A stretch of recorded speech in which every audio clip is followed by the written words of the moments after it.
Pfizer just wrote a $1.25 billion check to a company in Shenyang, China, not to acquire it, not to build a factory there, to license a cancer drug it invented.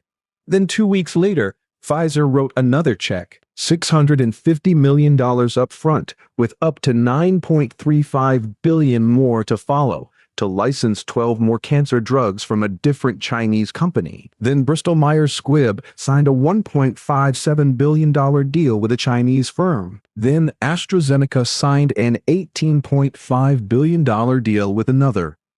Then AbbVie signed for $5.6 billion. In the first half of 2026 alone, Western pharmaceutical companies committed more than $53 billion to license drugs invented in China. $53 billion. That number is not a trend. It is a transfer of pharmaceutical power that most people have not noticed yet. For decades, the global drug industry ran in one direction. American and European companies invented the drugs. The rest of the world bought them, copied them, or waited for the patent to expire. China was the world's generic drug factory, the country that made cheap copies of medicines invented somewhere else. That story ended, and the speed at which it ended is the part that should stop you. China went from 5% of major pharma licensing deals in 2021 to over 50% in early 2026. 5 years. The entire global drug pipeline is being rewritten, and the new authors are Chinese. To understand how this happened, you need to understand what the global pharmaceutical industry is facing right now. The biggest drug companies on Earth are staring at what analysts call the patent cliff. Between 2025 and 2030, patents expire on drugs generating more than $250 billion in annual revenue. Humira, Keytruda, Eliquis, Ozempic, Xarelto. The blockbusters that have funded these companies for decades are becoming generic. Every year those patents expire.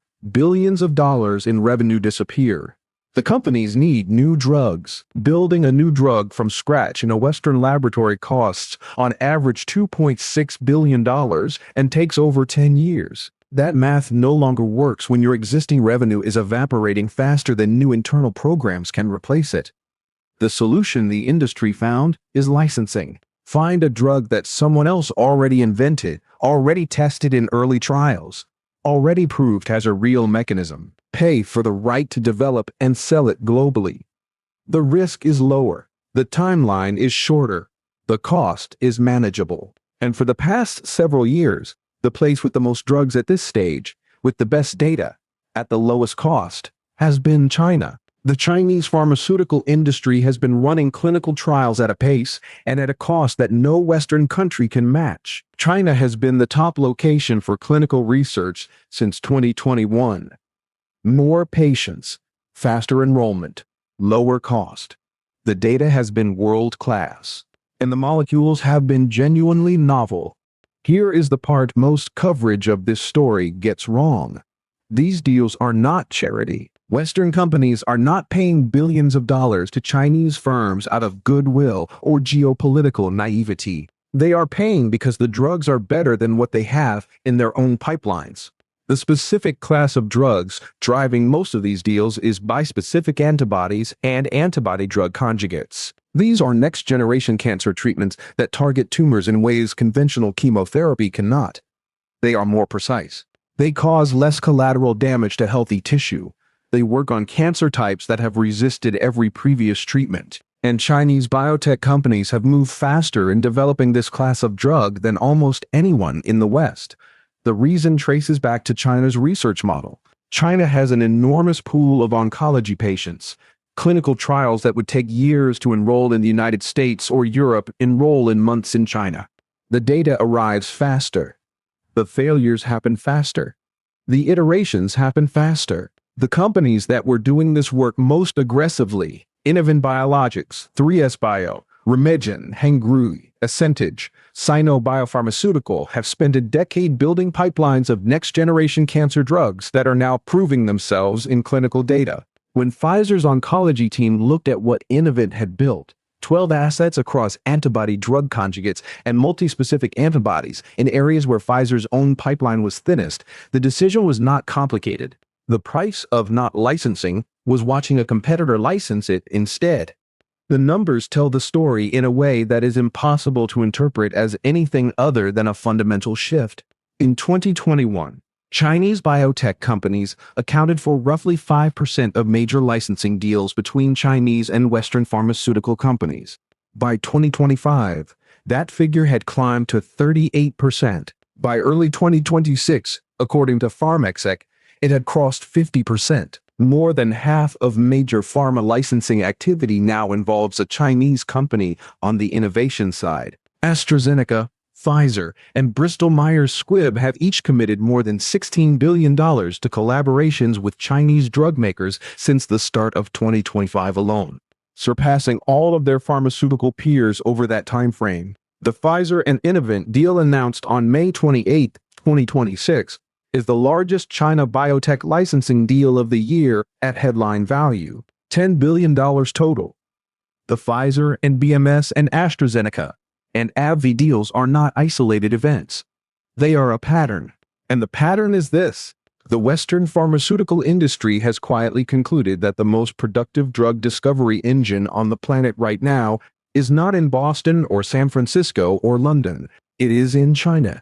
And it reached that conclusion by watching the data. Pfizer's CEO Albert Bourla described their China licensing strategy as helping to close the company's productivity gap. Not a charity, not a political gesture, a business decision driven by where the best science is happening. Now here is the strategic dimension that almost no coverage of this story addresses. The United States government is simultaneously trying to restrict Chinese pharmaceutical companies and writing them billion-dollar checks. On one side of Washington, lawmakers are debating expanding outbound investment screening to cover biotechnology. The Biosecure Act has sought to ban U.S. government agencies from contracting with certain Chinese biotech companies over national security concerns. The Trump administration launched an investigation into whether pharmaceutical imports from China threaten national security. 25% tariffs on Chinese pharmaceuticals have been discussed. On the other side of Washington, the companies that actually make the drugs Americans take are paying Chinese firms more money than at any point in history. Pfizer signed 3 separate deals with Chinese companies across 2025 and 2026. The contradiction between the national security rhetoric and the commercial reality is now impossible to ignore. When a Chinese drug company licenses its cancer therapy to Pfizer for global development, that drug will eventually be prescribed to American patients. The innovation that produced it happened in China. The intellectual property value flows back to China. The scientists who will be cited in the patent were trained in China. No tariff changes that. No export control changes that. The drug either works or it does not. And increasingly, the drugs that work came from China. The pipeline behind these deals is what makes the trajectory irreversible.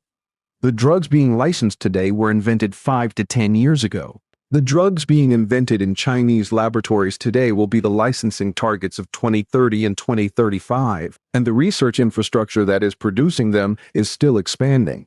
China became the top location for clinical research globally in 2021. It has more active clinical trials than any country on Earth. Its biotech funding has been enormous despite broader economic pressures. The number of returnees, Chinese scientists trained at Harvard, MIT, Stanford, and the best pharmaceutical companies in the world who have gone back to China to start their own drug companies has grown dramatically over the past decade. These are not second-tier scientists accepting lower standards. These are world-class researchers building world-class companies with world-class data at a cost structure that no Western laboratory can match. Dajun Yang, CEO of Ascentage Pharma, described this as China's pharmaceutical sector entering a 2.0 era. The 1.0 era was generics, cheap copies of drugs invented elsewhere. The 2.0 era is original innovation. Drugs that did not exist before Chinese scientists created them, now being sold to the biggest pharmaceutical companies on Earth for billions of dollars. The infrastructure that produced this shift, the hospitals, the patient population, the trained scientists, the government support for research is not going away. It is getting larger.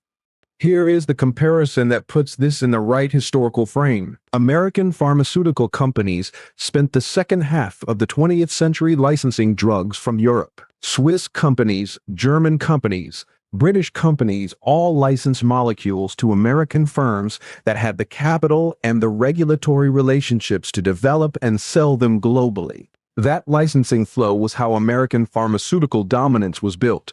The American companies learned from European science, acquired the best assets, developed them through the FDA, and built the most valuable pharmaceutical industry in history. China is now doing exactly what the United States did, building the science first, letting Western companies with distribution and regulatory infrastructure be the ones who pay for global development, keeping the fundamental intellectual property value, and using the royalty and milestone payments to fund the next generation of research.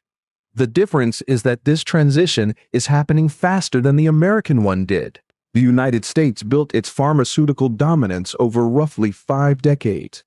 China went from 5% to 50% of major licensing activity in 5 years. The acceleration is driven by the same factors that have driven every other Chinese industrial leap: concentrated investment, massive patient population, government priority designation, and a generation of world-class scientists who chose to build in China rather than in Boston. The cancer drug deals are the most visible part of the story, but they are not the only part. AstraZeneca signed an $18.5 billion deal with CSPC for obesity and weight loss drugs. This is the class of drugs where Novo Nordisk's Ozempic and Eli Lilly's Mounjaro have generated some of the most extraordinary commercial results in pharmaceutical history. The GLP-1 market is projected to exceed $100 billion annually within a decade. Every major pharmaceutical company is racing to find the next generation of weight loss therapy, and AstraZeneca just decided that the best asset it could find was in China, not in its own laboratories, not in a Boston startup. In China, the breadth of Chinese pharmaceutical innovation is now covering oncology, immunology, cardiometabolic disease, and metabolic disorders simultaneously. These are the 4 largest areas of pharmaceutical expenditure globally. The companies that control the innovation in these areas control the global drug supply for the next 20 years. And increasingly, those companies are Chinese. The Western firms writing the checks are not stupid. They are buying what they cannot build fast enough internally. And what they cannot build fast enough internally is increasingly being built in China. There is a question worth asking directly. Is this a problem for the United States? The people asking it in Washington have mostly framed it as a national security issue. Chinese companies with access to American patient data, Chinese biotech in the supply chain of American medicines, the Biosecure Act framing. But here is the more fundamental issue that the national security framing misses. The pharmaceutical industry runs on intellectual property. Patents. The right to charge premium prices because you invented something nobody else could. When a Chinese company licenses a cancer drug to Pfizer, the patent on that drug belongs to the Chinese company. When the drug eventually reaches market and generates revenue, the royalties flow back to China. When the patent expires, the Chinese company has already been paid and has moved on to the next molecule. This is exactly how the system worked when American companies licensed from European companies in the 20th century. The licensor always benefits more in the long run than the licensee. American Pharma built its dominance by being the inventor, not the buyer. It is now increasingly becoming the buyer. That transition has enormous long-term implications for where pharmaceutical innovation happens, who funds it, and who captures the economic value when drugs reach patients. The companies currently writing checks to Chinese firms understand this perfectly. That is why they are doing it. They need the drugs too badly to wait.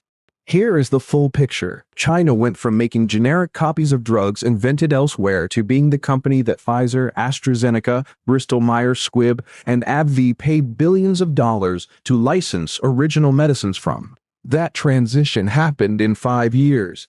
The data that drove it is not political. It is clinical trial results showing drugs that work better than what Western pipelines currently contain.